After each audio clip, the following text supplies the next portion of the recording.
Hey everybody, Steve here. So I've put out a couple videos about creating a superhero universe. One with what it takes to create a superhero universe. It's incredibly simple, but you'd be surprised how many people just can't and don't get it. And the second one on how to present your superhero universe. It's something you can use in comics or prose writing, which is what I do. And I have had a lot of people ask me more about creating and how I create and what to do. And I thought since I seem to be whittling things down, I think we ought to get down to the meat and potatoes of this thing. Actually, creating the superhero or superheroes that live in your universe. So, throughout the video, I'll be referring back to my superhero, Eddie Solomon, who I created for my series, who first appears in Deadlock. Yeah, there's 5 questions that reporters ask when they're writing a story: the who, what, when, where, why, and they throw in how. So it's 6, I guess.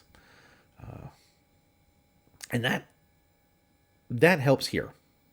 We can use those to help create our hero by starting right now with the first one. Who are they? Who is your hero? Now, we all know a superhero is a regular fella who does regular stuff when he's not being a superhero. Clark Kent, he's when he's not Superman, he's a mild-mannered reporter for the Daily Planet. Peter Parker, when he's not Spider-Man, he's a photographer. A lot of these guys are scientists when they're not, fighting world-dominating crazies. Who's your character? Do they have a life outside of being a superhero? Some don't. Look at Frank Castle, the Punisher. He has one goal, and that is to find and eliminate evil. Well, at least he used to, until. But we won't talk about that. Yeah, find out who your character is. Who are they as a hero? Who are they when they're not a hero? Get that down. It's if you're going to create a well-rounded 3-dimensional character, you got to know who they are as a hero and outside the hero game as well. Do they have family, friends? Are they married, single, student? Write that down. Make sure you know who they are. Next, what are they?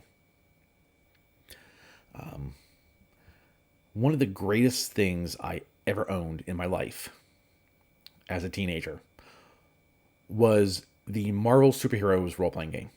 I loved it. Made by the same people who did Dungeons and Dragons back then. And me and my friends would get together and we created our own heroes and we played alongside the Marvel heroes. It was fun. It was really fun. And the one thing that they did was when you're creating a character, they gave you five. There's that number again. They gave you 5 choices of what your character could be. Now, DC uses one. They call them metahumans. That's a catch-all for anything from Superman to Batman to The Flash and Wonder Woman. If you got superpowers, no matter what, you're a metahuman.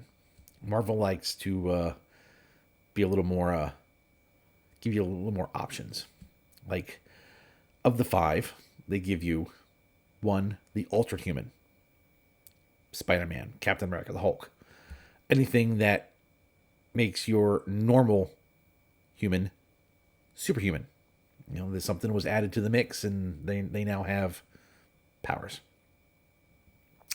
A high-tech wonder. This could be anything from Iron Man in his battle suit all the way down to Hawkeye, who uses special arrows to do his superhero stuff. Any regular guy who, without the tech, would be just a regular guy, that's a high tech wonder. Batman, in a way, is a high tech wonder. He's got his Batmobile. He's got his gadgets in his belt. He's got all kinds of other things besides his brute force. He has other tech at his disposal. So he could be considered a high tech wonder. Then you have robots. And that would include cyborgs as well. Anything, anyone, any hero that has been created, whether fully or partially. Vision is a robot. Deathlock, the first stand in the Marvel Universe, is a cyborg. DC has Cyborg, who's a cyborg. Anyone who has had to have some of their body or all their body is artificial. The next one is alien. Someone not of this earth. Thor, Silver Surfer, Adam Warlock. Just about any of the Guardians of the Galaxy. These people aren't from around here, but they come and they defend this planet as if we're their own. And we appreciate their help. And last but not least is mutant. These are people, obviously, who were born with their powers. There wasn't any, maybe their parents had powers and now they were passed on to the kids, or something happened to the parents. And either way, your character is born with power. And each one of these 5 categories can give you a great character, however you want to write them. I mean, when it comes, we'll get to some of the things down the road. But yes, who your character is, or I should say what they are, is very important. Next up, where are they? This is real simple. 99.9% of the time you read, comic books or read a superhero fiction book, they're going to be on Earth. Sometimes it could be in space on a spaceship. They could be on an alien world, but wherever you want to put your guy or girl, it's up to you. Make it a good place, though. If you're going to be on an alien world, just populate it with some really, really cool aliens and some really, really wild stuff. Don't just make it Earth Point 2. Give it all kinds of wacky things and for your hero to have to adjust to. All right, number 4. When are they? Again, 99.9% of the time, our heroes are going to be present day. But you have, in the past, Jonah Hex did a lot of stuff in the past. The Legion of Superheroes, the 31st century. Put them wherever you want. I mean, Jonah Hex, having a superhero in the Old West, really cool. Marvel did the Savage Avengers, where they had the original Avengers back in the Stone Age. Interesting idea.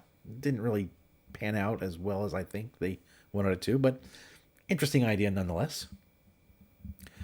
Last but not least, why and how are they? This is your origin story. This is how did your human become superhuman?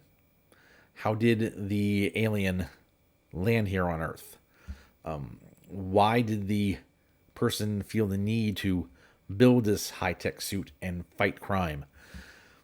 Why are they going out fighting crime? What is the motivation for their need? Are they compelled? Is something deep inside them compelling them to rush out and save humanity? Or did somebody kill off their uncle and they didn't stop the bad guy, and now they. No, no, wait, that already happened. Don't use that one. Anyway, why is your hero who they are? You know what psychologically is going on with them that's creating their need to be a superhero. This could be simple, or you could make a huge, elaborate backstory as to why they need to do this. Maybe their family has fought crime for centuries, and you're just part of the generations, like the Phantom. The Phantom has a long line of father to son crime fighting. So, yeah, have fun with creating your character, but remember, you got to get these parameters down. I'm not saying you have to follow them to the letter. You can, if you want to leave something out, as long as your character's cool and you don't need to, say why they're doing it. Yeah, okay, it's fine. Or they don't need to have an alter ego. My character Eddie. In the first book, he's just Eddie. He doesn't have a superhero name. He doesn't have a superhero suit. As a matter of fact, he goes out through most of the book in a t-shirt, shorts, and that's it. No shoes.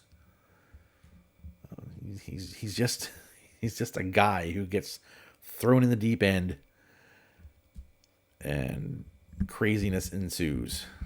It's not until book 2, Fallout, that he starts to become a little more of a mainline superhero. So that's your guys' turn. What are you working on? Have you created any characters that you'd like to talk about? I know some writers are very, very protective of what they want to write, and they don't want to give away any of their ideas to anyone. But if you feel like sharing, I'd love to hear what you guys are working on. I said I have my guy Eddie. I have a lot of other heroes that I created for book 2, Fallout, and I'm working on a lot of other heroes for other areas of my superhero world. But I'd love to hear what you guys are working on. Don't forget to watch my other videos, which I will have one of them posted at the end of this video. And man, get to writing, because this is fun. I mean, I've had so much fun writing my first 2 books, and just the whole process of writing superheroes and creating them, and then creating an event, and then throwing the 2 together and seeing how they take to it is just, I love the process of writing. It is so much fun. I hope you do too. I hope you guys love writing, because if you're watching this video, it's more than likely you want to write, whether it's a book, comic book. I've even had some people message me and say they're looking at starting their own cinematic universe. I don't know how they're going to do it, but hey, more power to you. I'd love to see it. See, I don't think people like to talk about superhero fatigue, and I don't think we have superhero fatigue. I think we have poor writing fatigue. I think we're tired of people giving us bad stories, bad superhero stories. And because they think they're the only game in town, we have to, watch or read. When we have a whole world of writers and dreamers putting stories out that we can read and watch. So be one of them. Be one of the dreamers who actually takes the time, sits down, and makes your dream a reality. I did it. You can do it. All right. That's all I got.